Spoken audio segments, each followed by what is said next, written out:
Warriors, welcome back to another episode of Soul Restoration. It's me, your girl Dana, back at it again with another great episode for you guys. So last week we filmed episode 4 in our self-evolving series, which was learning how to retrain our brain. This week we'll jump right into episode 5 with learning the process. Our emotions are part of our core consciousness. They tell us what to do in situations. They trigger our fight or flight response throughout various interactions throughout the day. And they also tell us what's important to us. It tells us our goals and our needs and what we need to do in situations. Now, I've already said our emotions are part of our core consciousness, but let's go let's dig a little bit deeper into that. So our core consciousness lies within our 3 parts of our brain when breaking up into psychology a little bit. We have our experiential self, our public self, and then our private self. So experiential self is where our core consciousness is, and that's where our emotions lie.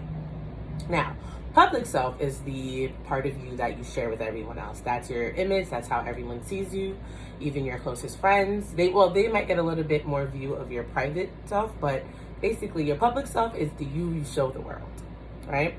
Our private self is who we are when we think no one's watching. Private self is who you really are. So it's like when you're at home and you drink out the bottle, out the refrigerator, like that's who you really are. You're not going to do that when no one else is around. Emotions get into conflict, however, when our public self, our private self, and our experiential self have disagreements in our minds, right? You might come across a situation where your public self wants you to do one thing, but then who you really are is like, no, that's not me. And then your experiential self is telling you, well, this is who you should be, right? Or what you should do in the situation. And no, so neither of these are bad things, and it's not those are just our layers. So all 3 of those are who you are. They make up you as a unit, but you can break those up separately, like I just did.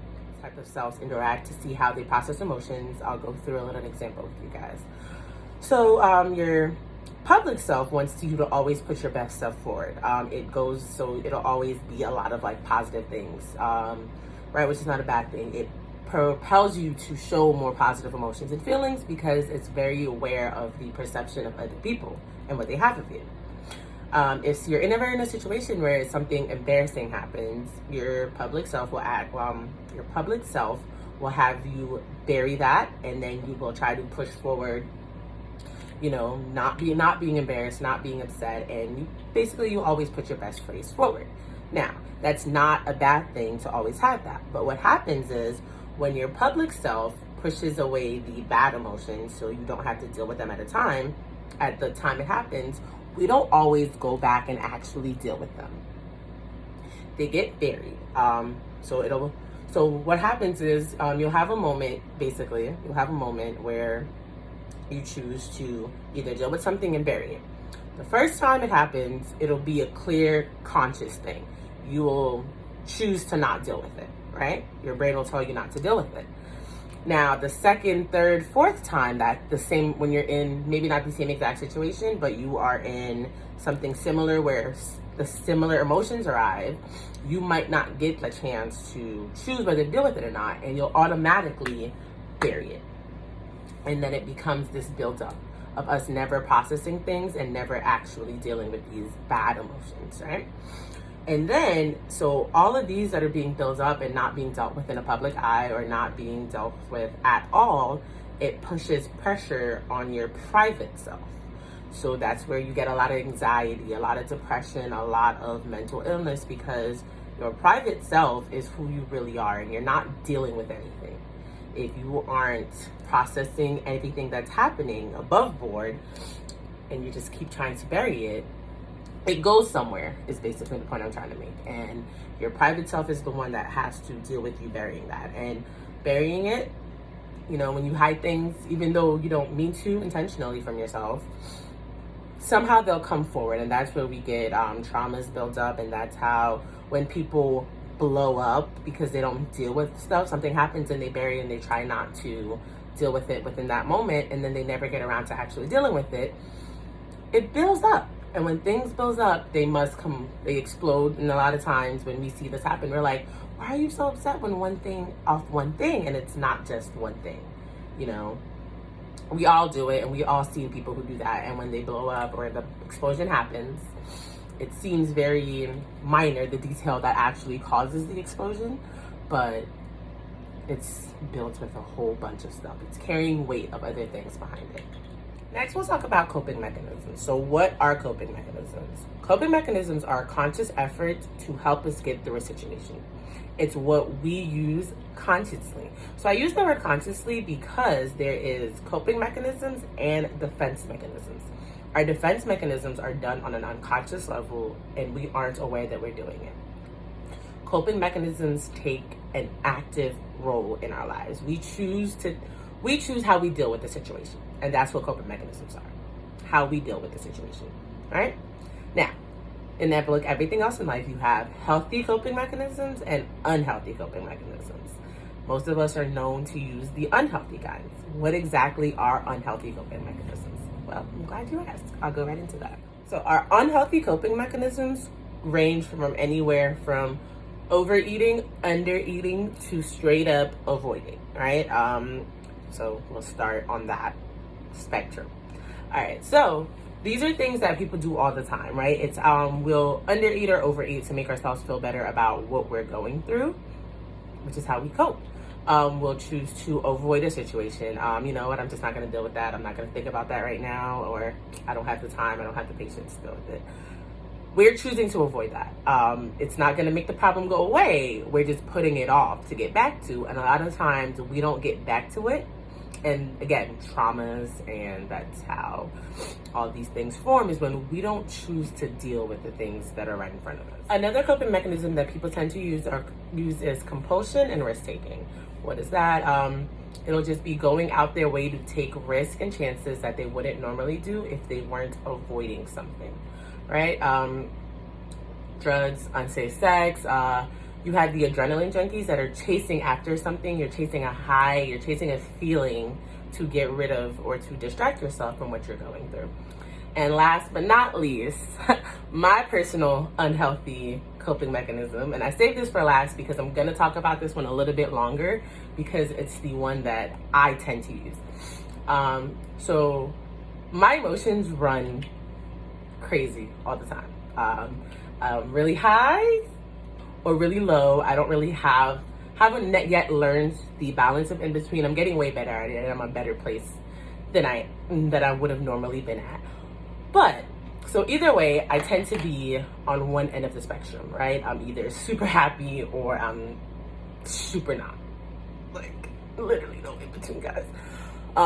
So my choice in unhealthy coping mechanism is numbing. I feel too many things all at once, and I would rather just feel nothing at all.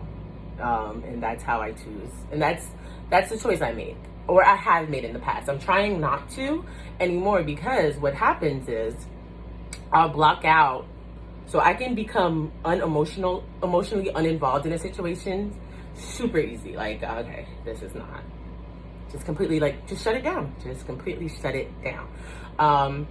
I miss out on a lot of things because of that. You miss out on the good. You miss out on good things, and I miss out on bad things. Obviously, that's why I choose to do it. But by choosing not to deal with it either way, it's not positively helping me. Like back when I was dealing with my car, like getting over the car accident and missing in my grieving process, that was one of my big things. The first thing I did was I just chose to not. I just can't deal with feeling all of these things. And then by choosing not to feel for a little bit, it blacked everything out. I lost the feelings for the people, for my loved ones that have passed on. You know, I mean, I didn't want to miss them. I didn't want to miss them so much that I shut that out. But while shutting that out, I forgot how it felt to love them, right? So it's a two-edged sword. I can't have one without the other, right? And that's the whole point in all of this, you know, to learn to deal with the bad things so that I can enjoy the good things, right? And I mean, eventually I made it to that point, but I wish I hadn't gone through any of that. I wish I hadn't shut out that, because it would have helped in my... Let's discuss some positive coping mechanisms right now. So when you look at coping mechanisms for your situations, you'll either look at problem focused or emotional focused. Problem-focused coping skills are going to be when you can change the situation. If you're dealing with a toxic partner, you're dealing with a toxic work environment, you can change that situation. You can remove yourself from that.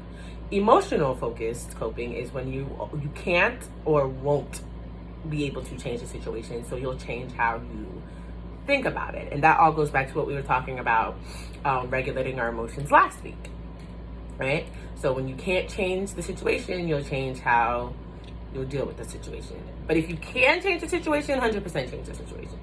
That will always be, that's going to be easier for you to do and better ways to process, right? So healthy-based emotional focus coping skills are going to range from drinking a cup of tea to taking a bath, going for a walk in nature, exercising, meditating, praying, listening to music, writing in your journal if you journal. You know, things that will help you feel better. Self-care is a must, right? We've talked about this. So self-care, those are going to be your emotional focused coping skills, or things that are going to help you alleviate bad emotions, bring in good ones, and help you change. Problem-focused coping skills are going to be things like, can you manage your time better, creating a to-do list, asking for professional help, getting your support team together, and brainstorming, so things like that, that'll help change the situation that you're in. Things that are more proactive, right? With everything else that we've discussed with the self-evolving series, we won't all do the same things, and we won't all learn the same things, and we'll take away the things that we take away the same information, right? What's useful to me might not be as useful to you, but information is key, especially when it comes to learning with your learning about how your body does things and how to change that. So it might not be beneficial to you right now, but learning all this information is going to be building your awareness. And once you are aware of the possibilities of something, it's less likely that you can do. It'll happen to you. So while you might have healthy coping skills now, you might come across situations where that comes up for debate, and you'll know, right? My point in bringing all this up is it's all relevant. The information is very, very relevant, and it's useful. So take it all in and make it work for you, right? Everyone's different. We won't need to know the same things, but having the information will help. Until next, so as always, I know that's a lot of information for you guys, so I'm just going to wrap it up for you real quick. Step 5 in our self-evolving series is learning how to process emotions and then building better coping mechanisms. Until next week, bye guys. Now, I just wanted to throw this out there. I know this is not where we normally film, but it's raining outside, and I really needed to get this video out there because one a week, and I was running out of time. The week's almost over. So hope you guys like the difference. It's new. I liked it, but yeah.